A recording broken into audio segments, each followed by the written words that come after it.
Welcome to the deep dive.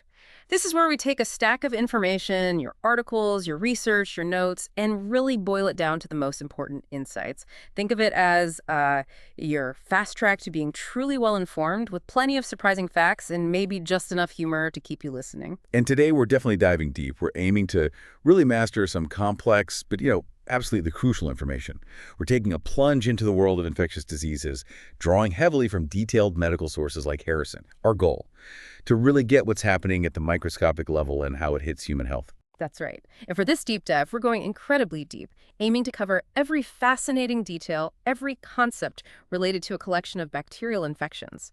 We'll have a special focus on a pathogen that's often in the news but maybe isn't fully understood. Listeria monocytogenes. We really want you to come away feeling like an elite professional in this field, so let's unpack this. Okay, let's begin our journey into this microbial landscape. We'll start with a group of organisms often overlooked until they cause, well, very specific trouble. The bacteria. A lot of these are actually common residents on our bodies, pretty harmless, until circumstances change. Exactly. We're kicking off with one called Corynebacterium minutissimum. It's the culprit behind a common, but maybe often misdiagnosed, skin condition called erythrasma. So what does erythrasma actually look like, and what's the diagnostic secret weapon clinicians use? Right. Erythrasma, it typically shows up as reddish-brown patches. They're macular, meaning flat, often scaly, and usually quite itchy.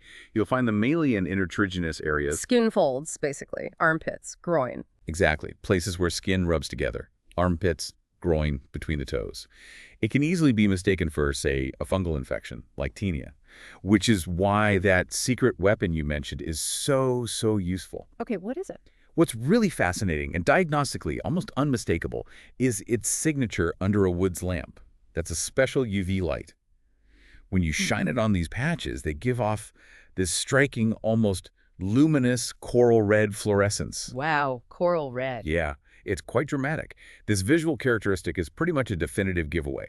Makes the diagnosis relatively straightforward once you know to look for it with the lamp. It's a great example of a simple tool solving a tricky dermatological puzzle. So that glow isn't just, a cool visual thing, it's the clinical hallmark.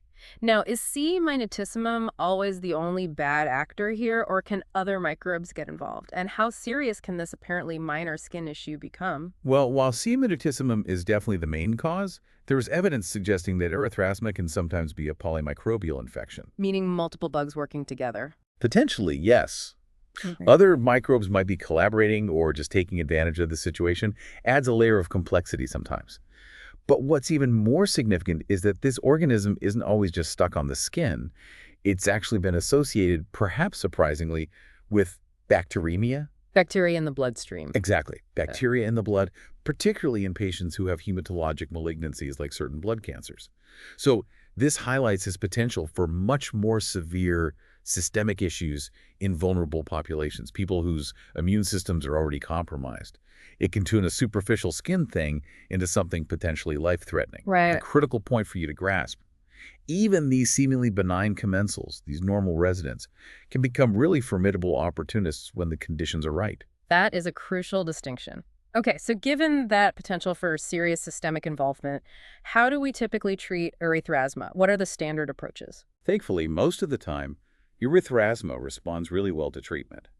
For localized infections, just on the skin, topical antibiotics work great. Things like erythromycin, clarithromycin, clindamycin, or fusidic acid applied directly to the skin. Right on the spot. Yep, they target the bacteria right there. However, if the infection is more severe, or maybe very widespread, or if there's any concern about systemic involvement, then oral macrolide therapy might be needed.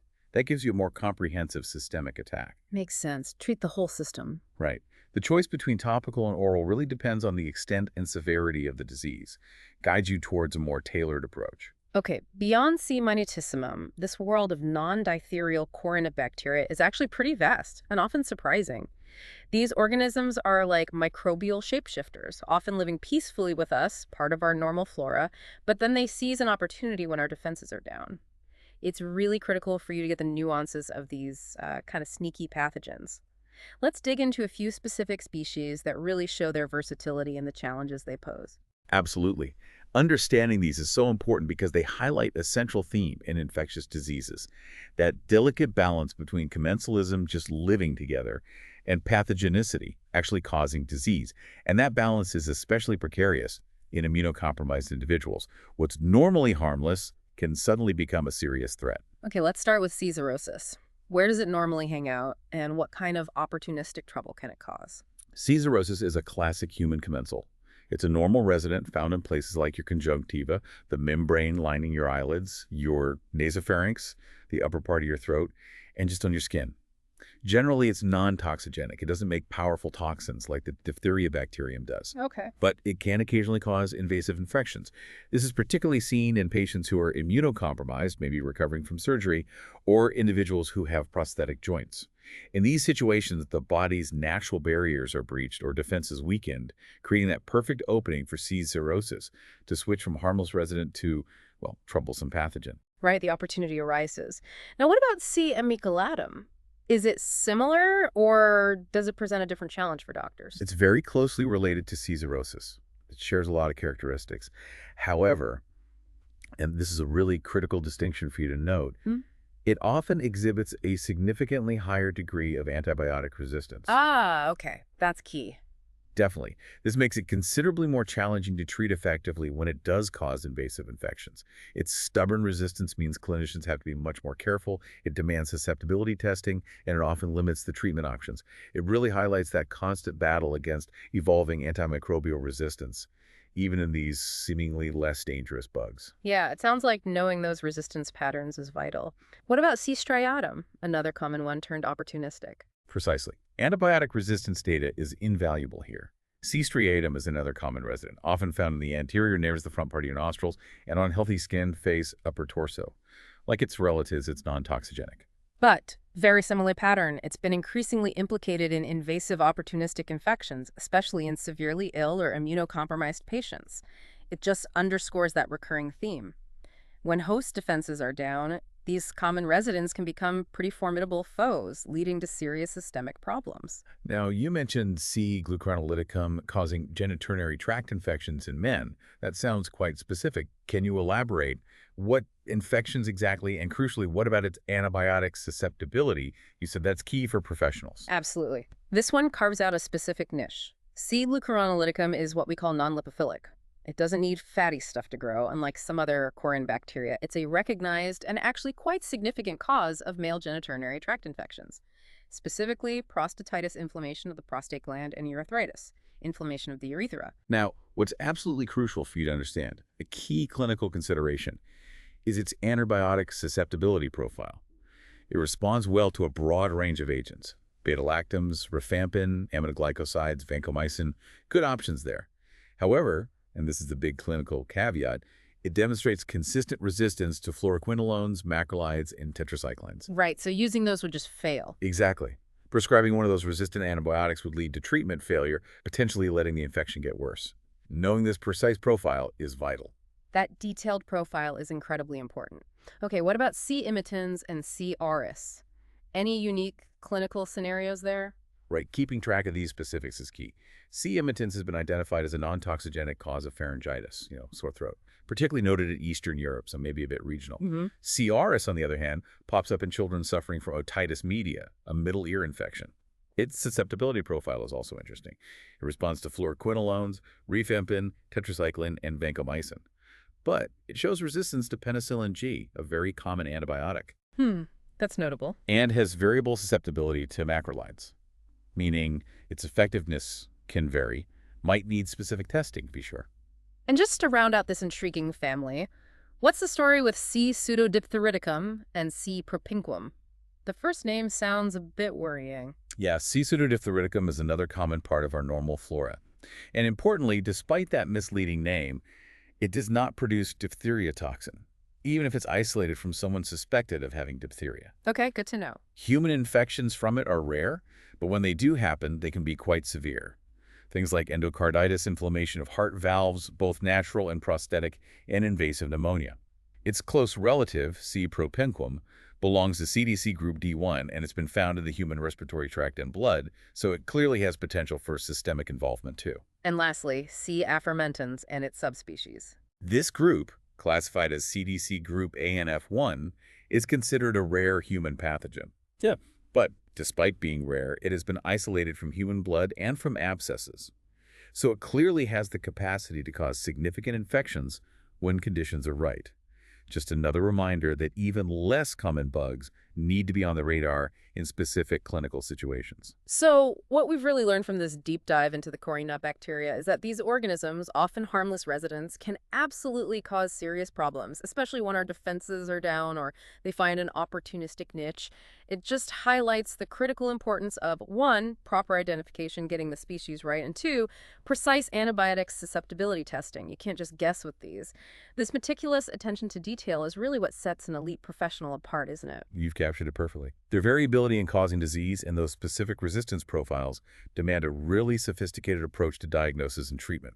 Okay, transitioning from the complex world of Corynebacteria, we now move to another fascinating group, the Rhodococcus species. Maybe not as common in the headlines, but they present a unique challenge. What makes this group stand out, and how are they connected to the Corynebacteria we just discussed? Well, Rhodococcus species are phylogenetically related to the Corynebacteria. They share some common evolutionary ancestry, some genetic similarities, but they're distinct enough to be their own genus. They're gram-positive coccobacilli, sort of a mix between spheres and rods under the microscope. Okay. What's truly remarkable, and a key takeaway for you, is their strong association with infections that look a lot like tuberculosis in humans.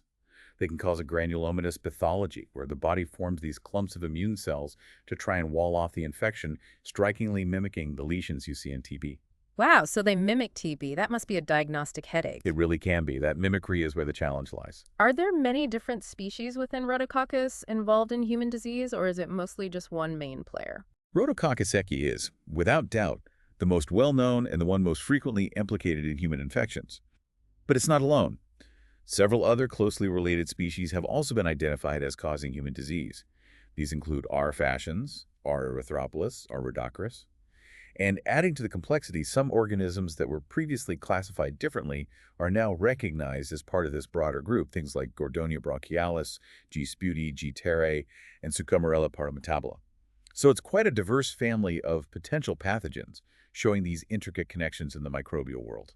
Let's zoom in then on R. equi, the most clinically significant one. It sounds like it has a long history, especially with animals. Indeed, it does. Yeah. R. equi has a long-standing reputation as a veterinary pathogen. It was first recognized way back in the 1920s as a major cause of pneumonia in horses, especially foals. It also affects other livestock, cattle, sheep, swine. Okay. But what's absolutely critical for you to understand about its impact on human health is its environmental origin. It's commonly found in soil. It's a widespread environmental microbe. Just out there in the dirt. Pretty much. This ubiquity means exposure is always a possibility for animals and humans. Makes it a persistent, ever-present, though often unseen threat. It really is a soil dweller that can jump to hosts. Right, it's literally all around us. What does it look like in the lab, and how does it actually behave once it gets inside the body? What's its strategy that lets it mimic TB so closely? Morphologically, these organisms are quite variable. They can look like anything from spheres to long, curved, or even club-shaped rods. In lab culture, they produce these large, irregular, often mucoid colonies, sometimes a bit slimy looking. Distinctive. Yeah. Biochemically, they have specific properties like not fermenting carbohydrates or liquefying gelatin, which helps lab identification. And here's another key point adding to that TB mimicry. They are often acid-fast. Ah, like Mycobacterium. Exactly. That's a staining property famously shared with Mycobacterium, the genus causing tuberculosis. Pathogenically, R. equi is a formidable intracellular pathogen. It specifically targets and thrives inside macrophages, those crucial immune cells meant to eat invaders. Hides inside the guards. Precisely. Once inside macrophages, it can cause granulomatous necrosis and caseation types of tissue death and that cheesy degeneration. This pathology is strikingly similar to what we see in TB, making it a significant diagnostic challenge. So its pathological footprint really does mirror TB. That could easily mislead things. What are the main ways it shows up clinically in humans, especially given this strong similarity? Most commonly, R. equi disease shows up as a pulmonary infection, specifically nodular and/or cavitary pneumonia, often hitting the upper lobe of the lungs. This picture is, as you said, remarkably similar to TB or nocardiosis, another serious lung infection. Upper lobe preference like TB too. Often, yes. Beyond the lungs, infections of the brain, bone, and skin have also been reported. including subcutaneous nodular lesions, bumps under the skin. So while the lungs are the main target, it can definitely spread systemically. Demands a broad differential diagnosis. Given that uncanny similarity to TB, how often should clinicians be thinking about R. equi, and in which patient groups should they be particularly watchful? It's absolutely crucial for you to understand this. R. equi should always be on the differential diagnosis whenever a patient presents with a tuberculosis-like syndrome. Yeah. Always. Especially if they're immunocompromised. Especially then. The vast majority of patients who develop R. equi disease are immunocompromised, very often due to underlying conditions like HIV infection, or maybe they're on immunosuppressive therapy for transplants or autoimmune disease. This strong connection just highlights the opportunistic nature of this pathogen. It truly grabs the chance when the body's defenses are significantly weakened. Makes it a key concern in these vulnerable groups. Makes sense. And finally, treatment. How do we tackle R. equi infection? What antibiotics work? And are there any classes that are surprisingly ineffective things clinicians need to avoid? Successful treatment relies heavily on antibiotics that can penetrate intracellularly because, as we said, the bacterium hides inside macrophages. Can get inside the cell. Exactly, shielding itself from any drugs. So effective agents include things like macrolides, clindamycin, rifampin, and trimethoprim sulfamethoxazole. Importantly, and you should be acutely aware of this, beta-lactam antibiotics, a very common, broadly used class, have not been found useful against R. equi. That's a huge point. Beta-lactams are usually workhorses. They are, but not here. That's a critical distinction that must guide therapy to avoid failure. However, the organism is routinely susceptible to vancomycin, which provides another valuable, often effective treatment option. Okay, our next microbe is Arcanobacterium hemolyticum. This one's got a unique history and this interesting double life, sometimes a harmless commensal, sometimes a pathogen. Where did it first really make a name for itself? What was the historical context? Yeah. Hemolyticum first gained significant recognition during a very specific period, World War II. It emerged as an agent of wound infections among U.S. soldiers in the South Pacific. Wow, okay, battlefield context. Right, so it made its initial mark causing trouble in war injuries. But, as you pointed out, it's also a human commensal, commonly found living peacefully in the nasopharynx and on the skin of healthy folks. This balance between being a normal resident and a potential threat is really key to understanding it. It shows how opportunistic pathogens can pop up in unexpected situations. Hashtag 3.2 distinctive clinical syndromes. So it can live on us harmlessly, but the source material flags that it's known to cause true pharyngitis. How does this sore throat differ from, common strep throat? What makes it diagnostically special or maybe tricky? This is where it gets really interesting and clinically important for you. In contrast to pharyngitis from Streptococcus pyogenes, common strep throat A, hemolyticum pharyngitis is uniquely associated with a scarlatiniform rash in about half of the cases. A rash with the sore throat. Yeah, a specific kind of rash. Scarlatiniform. It typically appears on the trunk and proximal extremities, upper arms, thighs, gives it this kind of speckled red look. Because of the severity sometimes and the rash, this illness can occasionally even be confused with toxic shock syndrome. Wow, that's serious confusion potential. It is. Toxic shock is much more severe, life-threatening. So this overlap makes accurate diagnosis challenging and really demands a high index of suspicion from clinicians. That is a significant challenge, and it's particularly interesting that this rash-pharyngitis combo primarily hits teenagers. Why is that? Is there a known reason or maybe a hypothesis? That's an excellent question, and it raises an important hypothesis that's been discussed. Because this specific syndrome predominantly affects teenagers, it's been postulated that it might represent some kind of co-pathogenicity or synergy, maybe even an opportunistic secondary infection involving Epstein-Barr virus, EBV. Ah, like mono-complicating things. Potentially. It suggests a complex interplay between different pathogens or maybe specific host factors that are unique or more prevalent in adolescence, leading to this particular presentation. It's just a reminder that infections aren't always simple one bug, one disease things. Sometimes it's a complicated dance. Beyond the sore throat and rash, are there other, maybe more severe infections a hemolyticum can cause? Yes, absolutely. Yeah. Beyond pharyngitis, it's also been reported as a cause of more severe invasive stuff. Things like bacteremia, bacteria in the bloodstream, soft tissue infections, osteomyelitis, that's bone infection, and even cavitary pneumonia, where you get destructive cavities in the lungs. Okay, so it can get quite serious. It can. And these more serious forms are predominantly seen in the setting of underlying diabetes mellitus. This highlights another critical instance where compromised health, in this case, maybe impaired immunity due to diabetes, significantly increases vulnerability.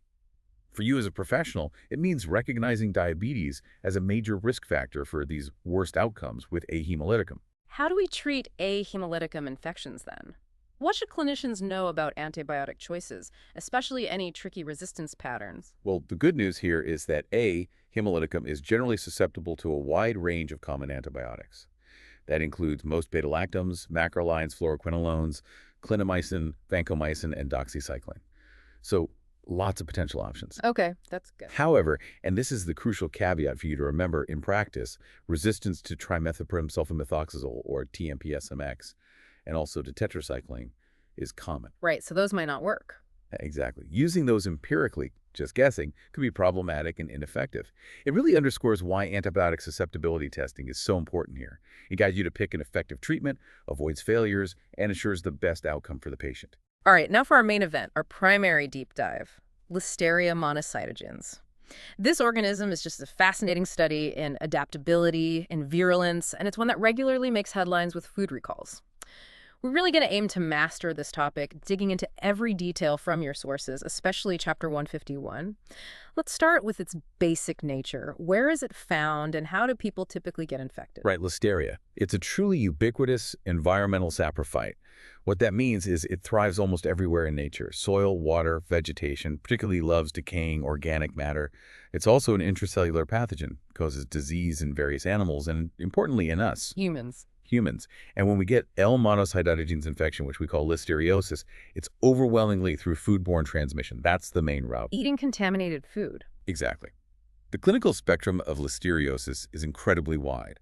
It can range from a relatively mild febrile gastroenteritis, like a bad stomach flu, in healthy people, all the way to severe invasive disease.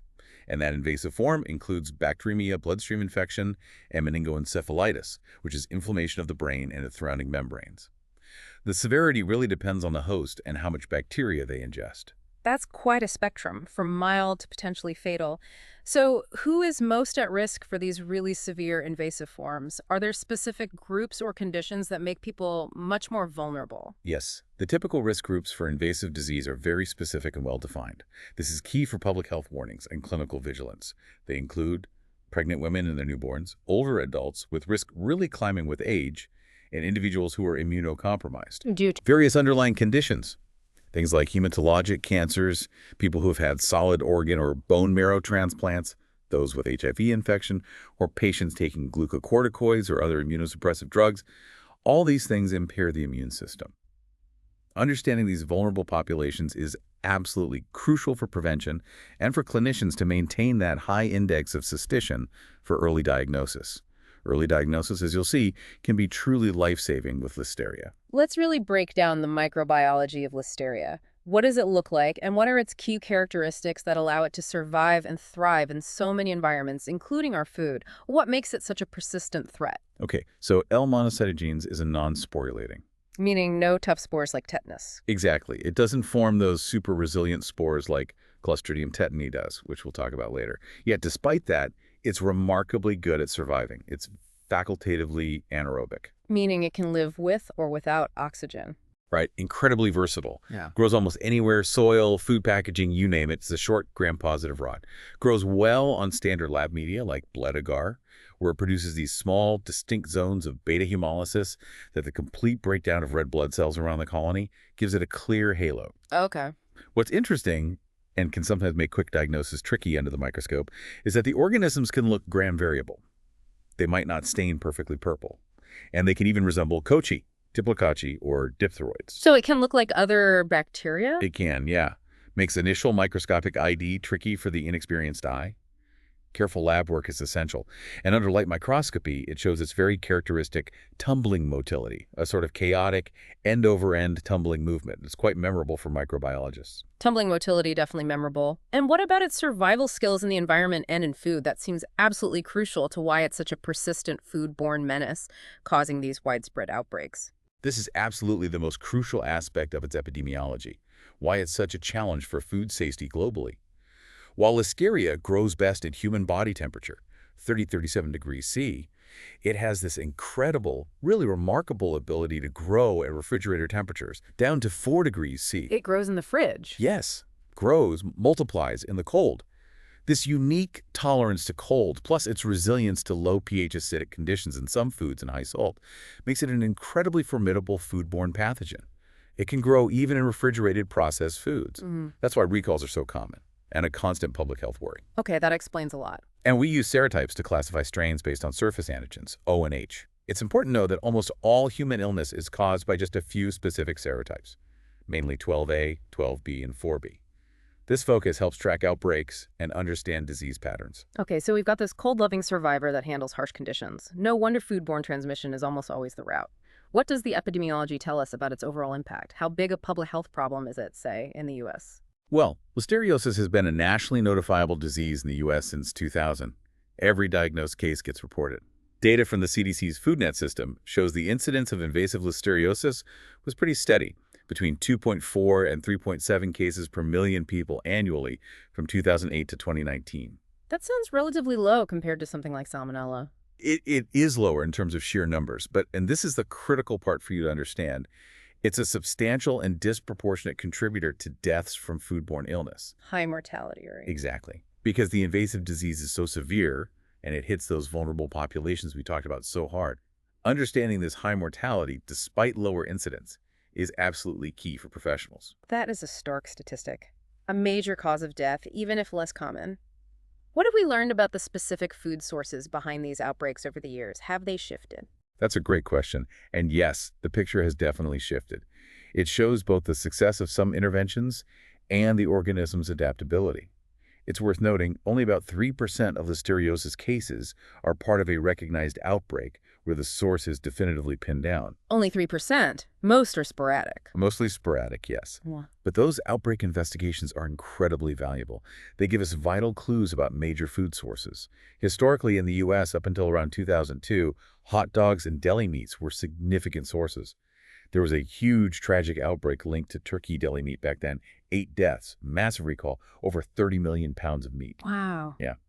After that, the USDA's Food Safety and Inspection Service brought in new regulations, really ramped up testing in ready-to-eat meat plants, and producers started adding growth inhibitors to stop Listeria multiplying. So, did those big changes solve the problem with deli meats and hot dogs, or did Listeria just, find other ways? They didn't entirely solve the Listeria problem, no, but they definitely pushed it towards new avenues.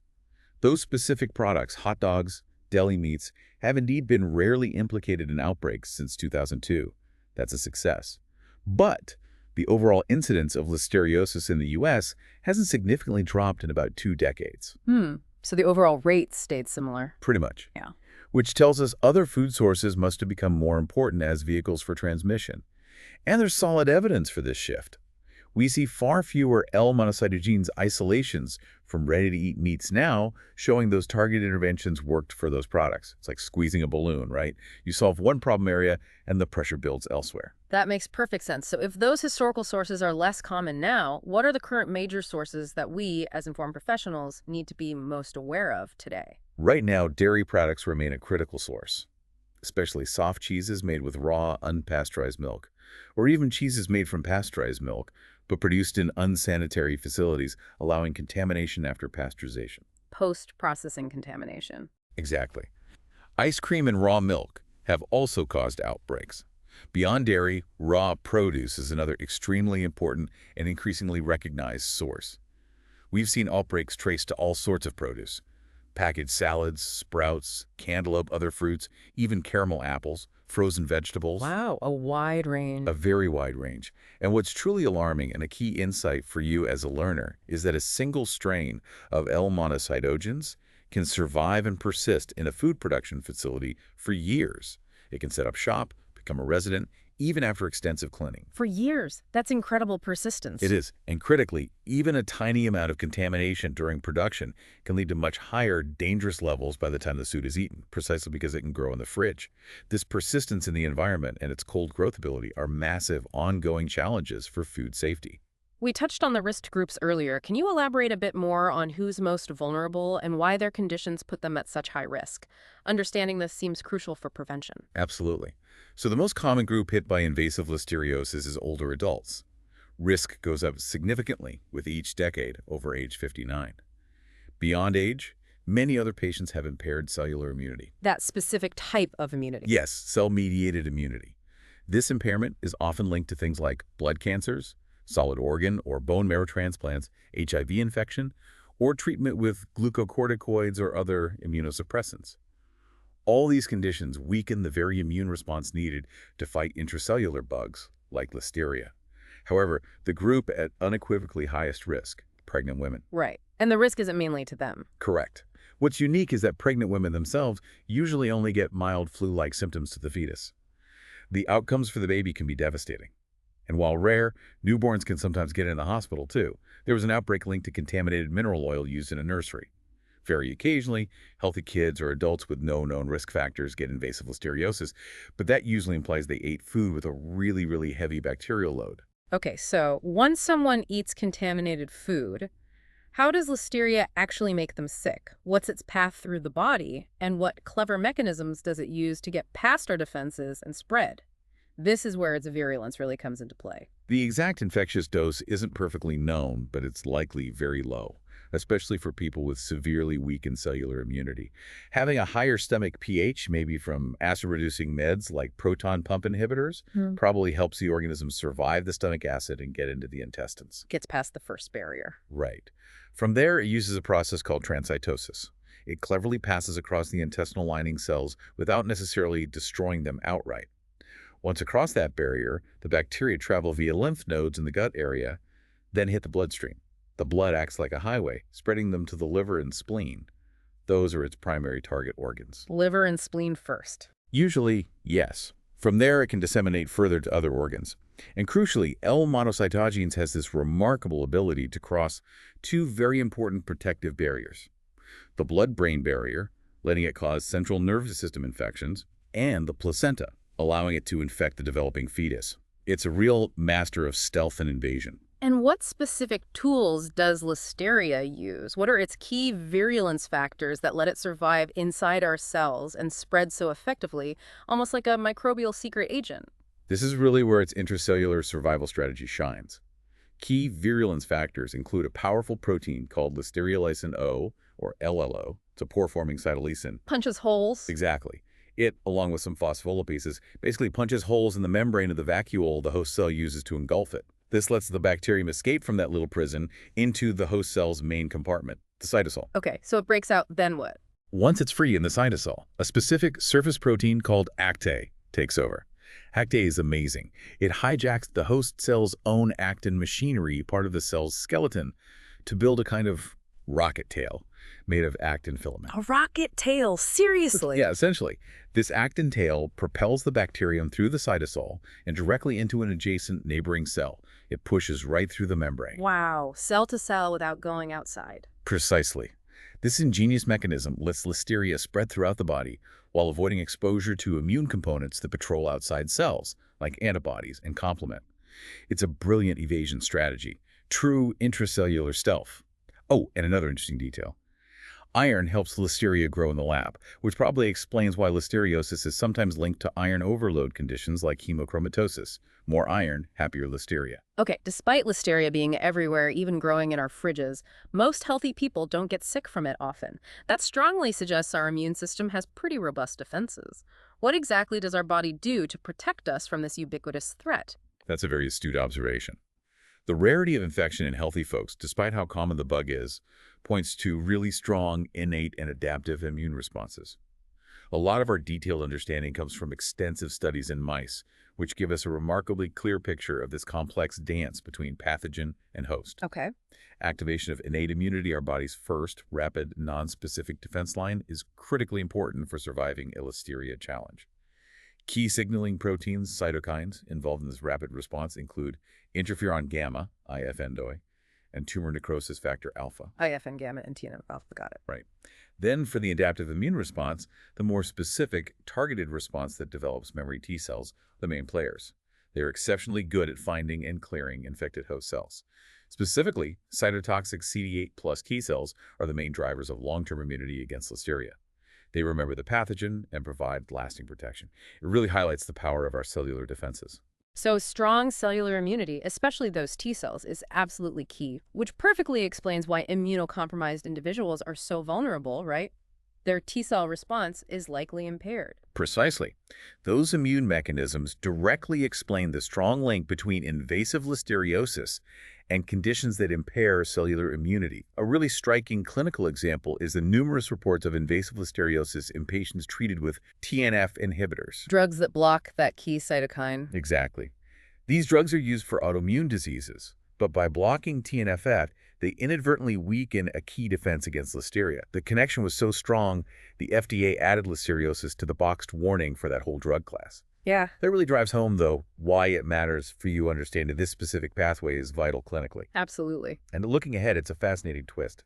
Because listeria triggers such a strong cell-mediated immune response, scientists are actually testing weakened, attenuated strains of listeria engineered to carry tumor antigens as a potential cancer immunotherapy. Using the bug to fight cancer. Potentially, yes.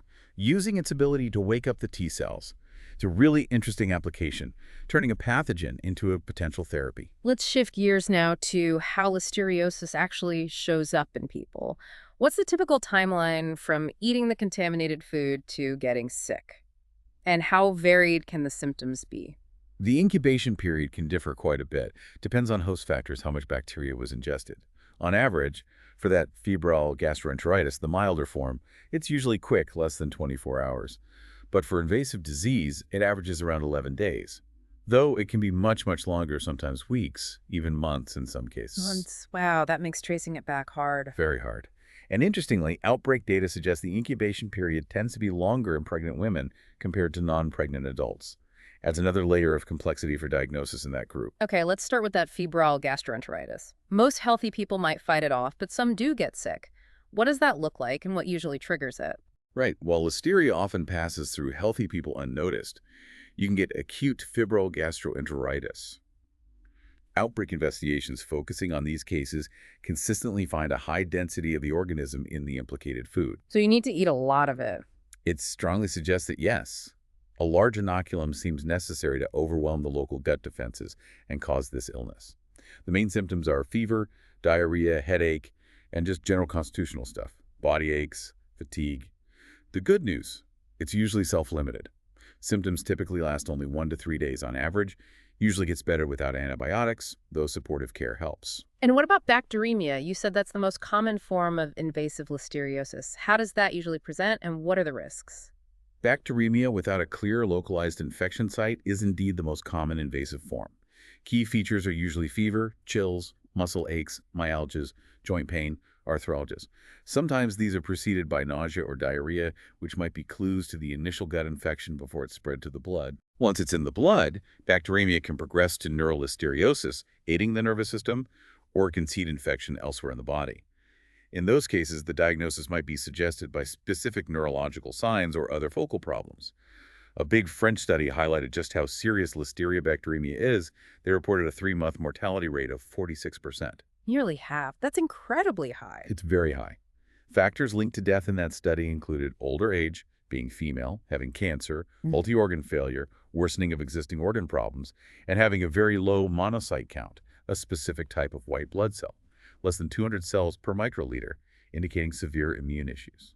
The central nervous system seems to be a favorite target for listeria, leading to neurolisteriosis. Tell us more about that specific manifestation. How common is it, and how does it present? You're absolutely right. Listeria has a strong, well-known liking for the central nervous system. Neurolisteriosis is the second most common form of invasive listeriosis, right after bacteremia. The most frequent way it presents within neurolisteriosis is as meningoencephalitis inflammation of both the brain and its surrounding membranes. Brain and lining. Both.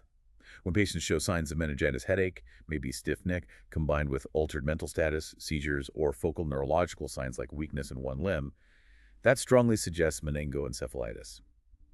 That recent big French study found a striking 84% of their neurolisteriosis patients presented this way. The vast majority. Yes. It's also worth noting for your understanding, surveillance systems often just classify based on the bug isolated and might not distinguish clearly between meningitis, just the lining, and meningoencephalitis, lining plus brain. That's an important nuance when looking at epidemiological data. The actual brain involvement might be underreported in broad stats. What are the key features doctors look for when diagnosing this? Are there typical patterns in symptoms or spinal fluid findings that help distinguish it from other types of meningitis? The onset can be sudden, or it can be subacute, developing more gradually over several days. Patients typically come in with fever, headache, nausea, vomiting. These are pretty similar to other bacterial meningitis cases. However, key distinction: neutral rigidity, the classic stiff neck, and other traditional meningeal signs actually occur less commonly with Listeria compared to other bacteria. So absence of stiff neck doesn't rule it out. Definitely not. Looking at the cerebrospinal fluid, the CSF, most patients about 75% have elevated white blood cell counts, but often less than 1,000 cells per microliter. Though the range can be broad, neutrophil predominance, a high percentage of that specific white cell type, is typically less pronounced than in other bacterial meningitis, and about 30–40% of patients will have low CSF glucose. Okay. And seeing the bug itself. Gram staining the CSF sediment can show the expected gram-positive rods, but critically, it commonly shows no organisms at all. Or sometimes you see atypical shapes, gram-positive Kochi, diplokochi, diphtheroids. This makes direct microscopic diagnosis really challenging and needs careful interpretation. A U.S. study found Listeria caused less than 5% of community-acquired bacterial meningitis in adults, so it's rarer than others, but its severity demands vigilance. Are there any less common but still really important forms of neurolisteriosis clinicians need to watch for? How do these particularly tricky ones present? Yes, absolutely, and these can be diagnostic nightmares. Uncommon forms include cerebritis, diffuse brain inflammation, focal abscesses, localized pus collections in the brain, and rhombencephalitis, specifically affecting the cerebellum and brainstem. Rhombencephalitis, brainstem involvement sounds bad. It is particularly dangerous. Patients with actual brain abscesses often have positive blood cultures, which gives a clue, but their CSF might look normal if there's no concurrent meningitis, a potential diagnostic trap. These abscesses can sadly be mistaken for brain tumors or metastases on scans, delaying the right treatment. Rhombencephalitis is especially interesting because it disproportionately hits otherwise healthy young adults or only mildly immunocompromised people, different from the usual high-risk groups. That is different. It presents with brainstem or cerebellar signs. Asymmetric cranial nerve palsies affecting facial movement sensation, ataxia, poor coordination, tremor, hemiparesis, weakness on one side, hemisensory deficits, sensory loss on one side. What makes rhombencephalitis so dangerous is that nearly half of these patients develop respiratory failure, often needing ventilators and intensive care. High risk of needing life support. Very high. Diagnosis can be delayed because it often comes on slowly, subacute, and the CSF findings are often only minimally abnormal. Crucially for diagnosis, MRI is way better than CT for spotting neurolisteriosis, especially rhombencephalitis. Imaging choice is critical for you to remember. What are the overall outcomes for patients who get neurolisteriosis? Are there significant long-term effects or high death rates we need to know about? Really highlights the impact. In that recent French cohort study, the 3-month mortality rate for neurolisteriosis was a sobering 30%. Death was linked to the same risk factors as bacteremia, older age, cancer, multi-organ failure. Mortality was also higher if they had a positive blood culture, more widespread infection, and importantly, if they were treated with dexamethasone, the corticosteroid. Right, that dexamethasone link again. Yes, a key clinical takeaway avoided here. What's equally concerning is the long-term impact. Nearly half of the survivors experience some kind of lasting neurologic impairment. It shows the profound, devastating impact this infection can have, even if you survive the acute illness. Beyond the bloodstream and brain, can Listeria cause other localized infections elsewhere? What other kinds of problems can it cause? Yes, definitely. Spread through the bloodstream, hematogenous dissemination can infrequently lead to focal infections in various other organs, things like endocarditis, heart lining valve infection, pneumonia, localized abscesses in the liver or other organs, peritonitis, abdominal lining inflammation, septic arthritis, joint infection, osteomyelitis, bone infection, UTIs, or specific skin lesions. Very rarely, direct inoculation, like through a cut, has caused eye infections, skin infections, and lymph node inflammation, lymphadenitis. So while brain and blood are top targets, it can pop up in diverse and unexpected ways. It needs a broad differential. Let's circle back to the critical impact on pregnant women and newborns. We know they're high risk. What are the specific outcomes for them, and why is this group so uniquely vulnerable? This is truly one of the most clinically significant and often devastating aspects of listeriosis. Pregnancy-associated listeriosis happens most often in the 3rd trimester. The thinking is that this is due to a natural temporary dip in the mother's cell-mediated immunity during that period, helps protect the fetus from rejection, but makes mom more vulnerable to intracellular bugs like Listeria. Okay, 3rd trimester peak. Yes. Typically, the pregnant woman herself is either asymptomatic or just gets a mild flu-like illness, fever, headache, muscle aches. Serious complications like neurolisteriosis or death are rare in pregnant women unless they have other major underlying risk factors. But while nearly all infected women recover fully themselves, the outcome for the pregnancy is tragically far less positive. Only a small minority, about 5%, have a completely normal delivery and postpartum course. That's a stark number. Only 5% normal outcome, so the risk is overwhelmingly to the fetus or neonate. What are the specific outcomes there? Yeah, the outcomes for the baby can be really grim. In one large study looking at 107 pregnancies where listeria was confirmed in the mother, fetus, or newborn, the results were stark. 24% ended in fetal loss, stillbirth, or miscarriage. 45% resulted in premature birth.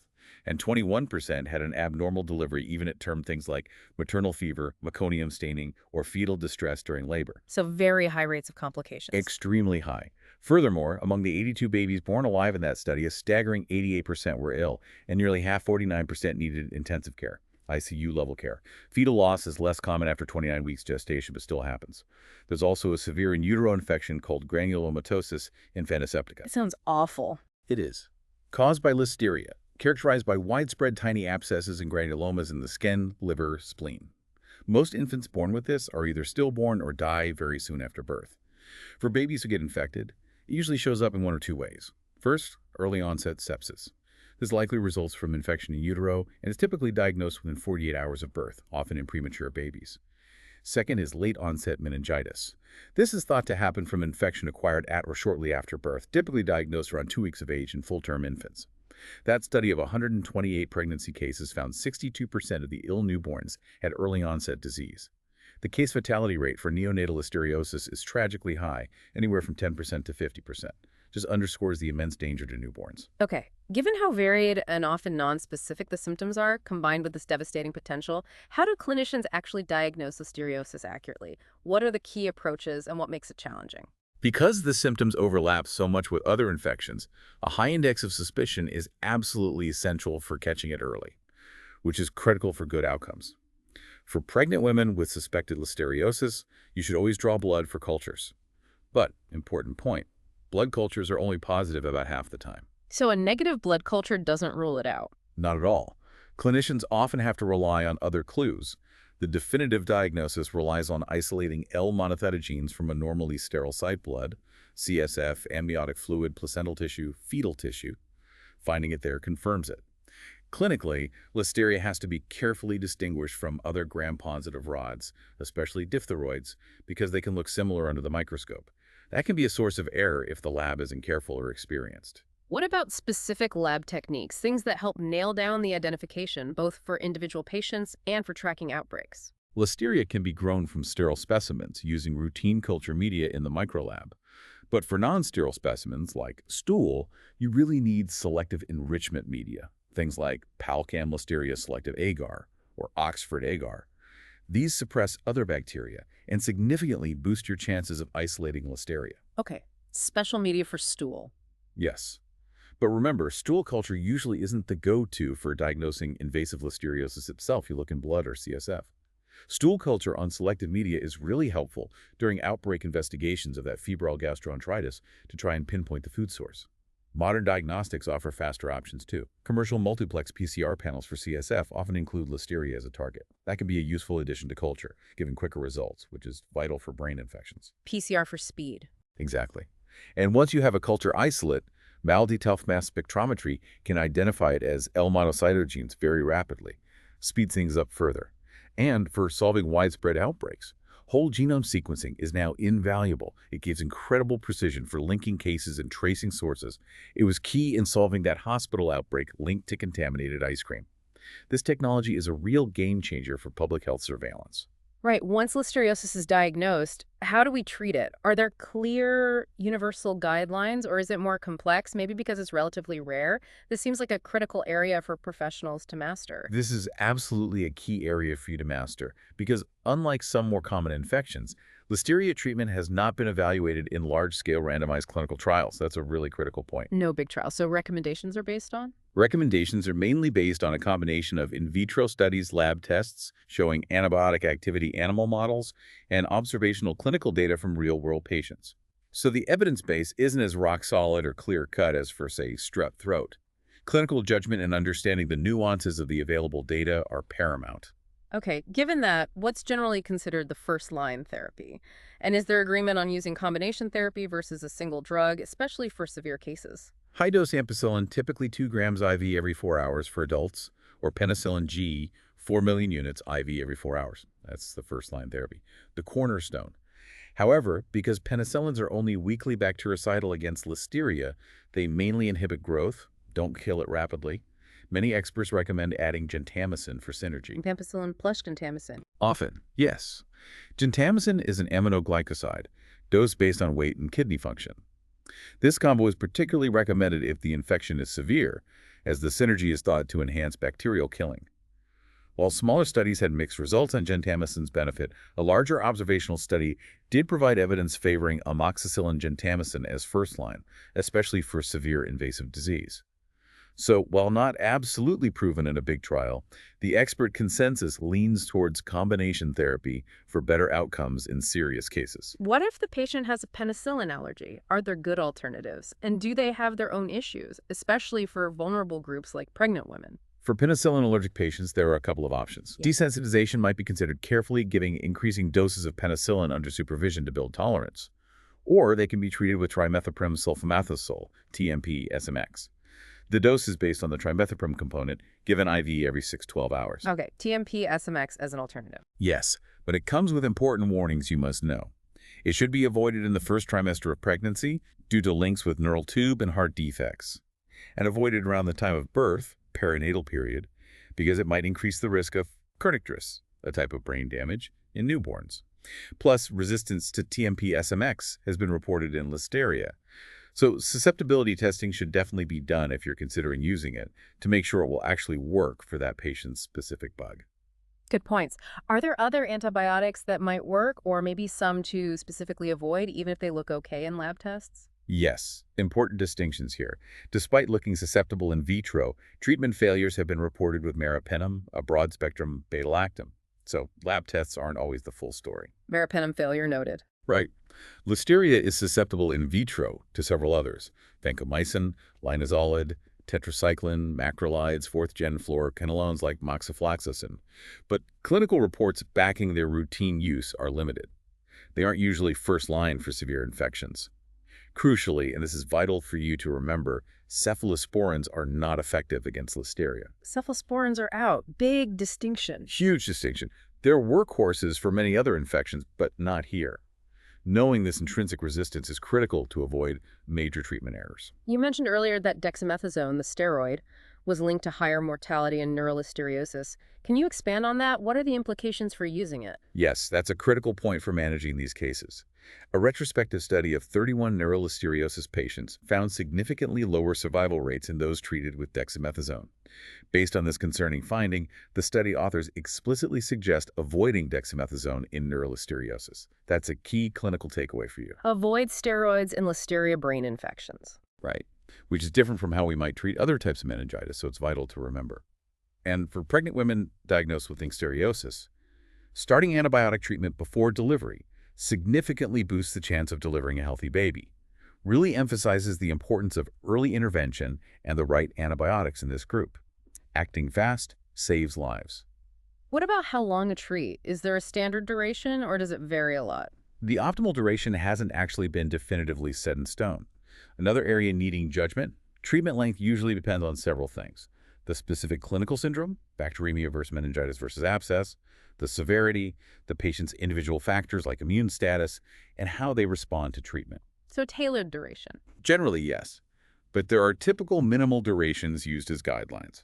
About 2 weeks for bacteremia and early onset neonatal disease, 3 weeks for meningitis, 4-6 weeks for endocarditis, and longer 6-8 weeks for brain abscess or encephalitis, because those are harder sites to penetrate. Longer courses might be needed for immunocompromised patients or if someone isn't improving as expected. And finally, for neurolisteriosis patients who are getting better clinically on antibiotics, a repeat lumbar puncture to check the CSF isn't routinely needed. Spares them an invasive procedure. Finally, let's talk prevention. How do we protect ourselves, and especially those vulnerable groups, from listeria, given it's so widespread in the environment and our food? What are the practical steps? Well, thankfully, person-to-person transmission is rare, so standard precautions are usually sufficient when caring for patients. The real focus for prevention is food safety. Okay, it's all about the food. Mostly, yes. General food safety precautions significantly cut the risk. Things like fully cooking meats to kill bacteria, thoroughly washing fresh produce to remove surface contamination, meticulously cleaning hands, utensils, kitchen surfaces after handling raw foods to prevent cross-contamination, and critically, avoiding unpasteurized dairy products. Pasteurization is very effective against listeria. These are the basics for everyone. Are there extra steps, more stringent precautions that people at higher risk should take? This seems vital for listeners in those groups or caring for them. Absolutely. People at increased risk, pregnant women, older adults, immunocompromised folks should take additional, very specific precautions. Beyond the general advice, this means explicitly avoiding soft cheeses, especially those made with unpasteurized milk. No raw milk soft cheese. Definitely not. Also, they should either completely avoid ready-to-eat and deli foods, things like processed meats, hot dogs, smoked seafood, or if they choose to eat them, they must ensure these foods are heated until the internal temperature hits 165 degrees Fahrenheit, or until they are steaming hot throughout. Heat kills listeria. Yes, that heating step is crucial. The CDC website has even more specific recommendations for these high-risk groups. What's important for you to remember is these targeted recommendations are vital and really non-negotiable for those most vulnerable. What about in hospitals where patients are often immunocompromised? Or if someone, maybe unknowingly, eats a food that gets recalled later for listeria, what's the advice then? In hospitals, dietary services play a critical role. They need safe food prep procedures specifically for immunocompromised patients, proactively avoiding serving them those higher-risk foods. Now, if an asymptomatic person, even someone with risk factors, finds out they ate a product recalled due to listeria contamination, testing and treatment are not generally indicated. No need to treat if no symptoms. Generally, no. It avoids unnecessary interventions and anxiety. Their immune system likely handled the exposure. Interestingly, for people getting prophylaxis for pneumocystis jirovecii pneumonia, like HIV patients or transplant recipients taking TMP-SMX, the medication has a beneficial side effect. It also helps prevent listeriosis, a nice two-for-one benefit there. Okay, from the stealthy, foodborne threat of listeria, we pivot now to another powerful bacterial disease. But this one, tetanus, is quite different, dramatic in presentation, but also remarkably entirely preventable. Many people have heard of it, mainly because of vaccination efforts. What is tetanus, fundamentally? Tetanus is an acute disease. Its hallmarks are skeletal muscle spasm, often generalized, and significant disturbances of the autonomic nervous system. People often think of lockjaw because it causes these severe, sustained muscle contractions. It's caused by a potent neurotoxin produced by the bacterium Clostridium tetani.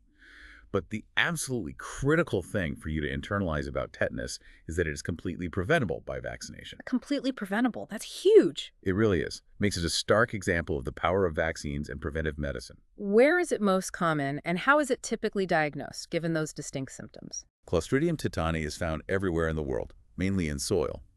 So tetanus occurs commonly in regions where vaccination coverage is low, allows the bacteria to cause disease in unprotected people.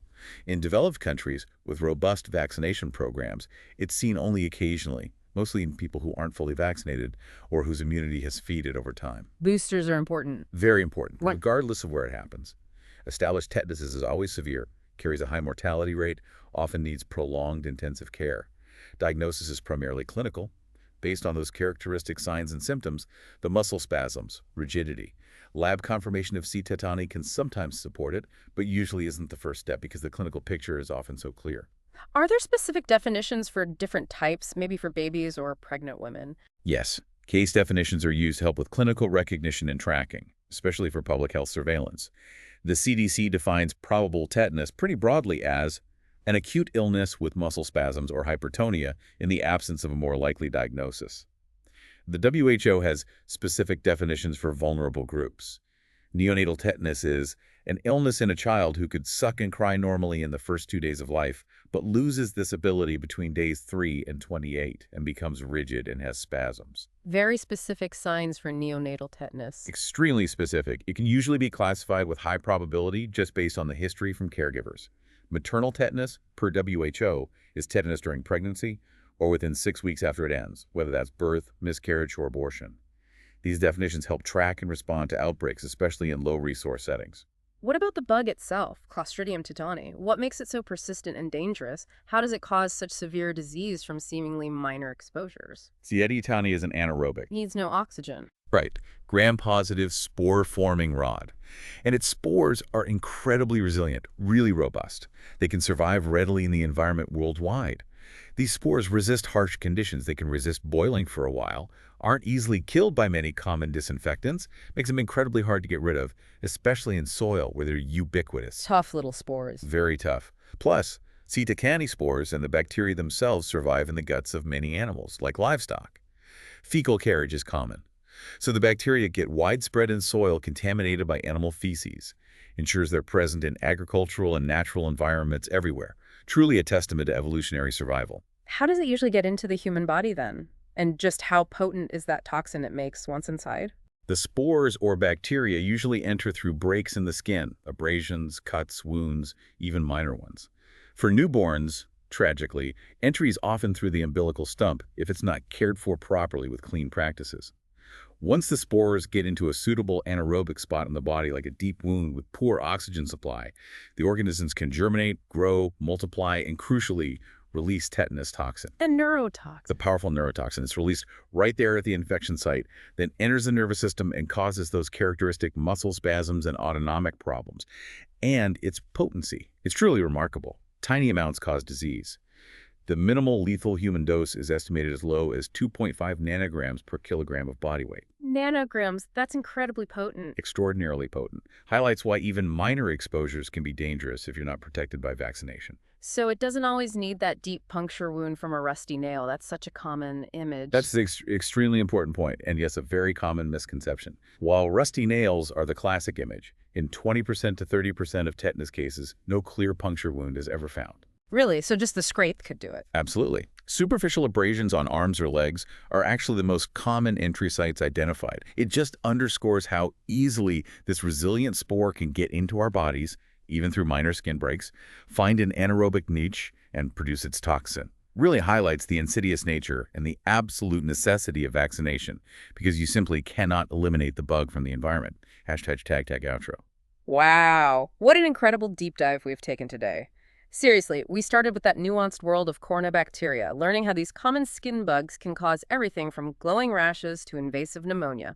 Then, the fascinating soil dweller rhodococcus with its uncanny ability to mimic TB. Right, the great pretender. Then, Arcanobacterium hemolyticum, that intriguing enigma with its rash and that curious link to teenagers. And of course, our extensive exploration of Listeria monocytogenes, its incredible persistence in food, its shocking ability to thrive in the cold, those ingenious intracellular survival tricks, and its devastating impact on vulnerable people. We really aim for that mastery level today. We truly peeled back the layers, I think. How these microbes work, fundamentally, how our bodies fight back, and the absolute importance of accurate diagnosis and tailored treatment, even when the evidence isn't from huge clinical trials like we saw with Listeria. And then finishing with tetanus, that stark yet really empowering reminder of a globally prevalent, deadly disease that is remarkably entirely preventable by just getting vaccinated. Yeah. It's been quite a journey from mechanism to impact. It really makes you appreciate the hidden battles constantly going on around us and inside us, the complexity, the resilience. It's a real dance between life and disease at the cellular level. Absolutely. And, if you're looking for one final provocative thought to chew on from all this, consider how the sheer ubiquity of some pathogens like Listeria just being in our food environment, or Clostridium tetani spores being in the soil everywhere constantly challenges our public health systems. It demands constant vigilance, constant innovation. Yeah, you can't just eradicate them from the world. Exactly. Yeah. Which really highlights how individual actions, things as simple as careful food preparation in your own kitchen, or as crucial as staying up to date on your vaccinations throughout life, play an absolutely critical, irreplaceable role in preventing diseases that might seem distant or rare, but are very much present. They're a constant, silent threat that personal responsibility helps keep at bay. That's a profound thought indeed. Thank you for joining us on this deep dive. We hope you feel more informed, more curious, maybe a bit more amazed by the microscopic world, and equipped with that professional level understanding we aimed for. We'll catch you next time for another deep dive.